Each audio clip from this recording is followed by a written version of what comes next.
Okay, hi y'all. Rob here again. Gonna come to you with a little something different today. Down at Lake Brownwood, helping my little brother do some work. One of the things we decided was to check out his septic tank or his cesspool and just have a look at it. And I don't know who else is going to see this, but Greg Scott, this is going to be of particular interest for you. There seem to be a couple of roots in this tank. And by a couple of roots, I mean a layer about a foot thick all the way around that came from these elm trees here. Oak? Oak? Yep. Okay, my little brother says they're oak trees. Little do I know. Looks like elm leaves to me. But there's what we got now. So anyway, now we're trying to decide, well, do we want to get the roots out, or do we want to leave them there and that keeps all the water sucked out of the tank? Because you got to believe these roots pull up a significant amount of water on a daily or even an hourly basis. This is just something to behold here. I've seen lots of septic tanks, and I've never seen one quite like this. Rob, I got a question for you. Yes. With all this mat, all this filter. Yep. A root doesn't even want to get big. Right. Yeah, it doesn't need to. That's why it's such a mat. There's about 10 million little hair roots in there.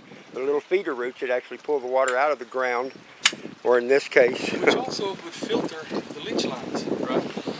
It would filter the leach lines. The only problem we might run into, it'd be nice to find the leach line, assuming there is one, and I think there is, and at least get that cleared out. That way it can at least keep some water out that way. I don't know what the smart thing to do there is. This has been, for reference, this has been 20 years. At least. At least 20 years, since this has probably been opened, and 3 different trailers feeding into this thing.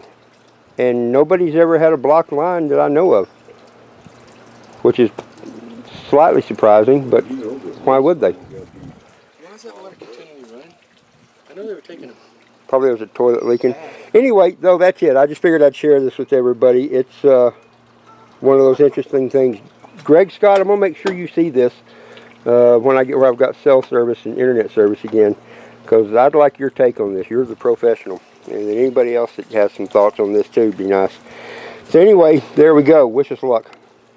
I'm going to go. Stop. By the way, I'll give you a little scenic tour here. This is where we are, a little look down the lake here, which is a little bit low. I came here to do electrical work, not this stuff. Isn't that funny? Nice and warm today. That's one of my best friends, Marion. He's my brother. Marion says hi. You know, if there is leach lines in here, they're probably all clogged up. I have to pull them up and redo them. All right, there's the scenic look. Move this back here. All right, guys. Cheers.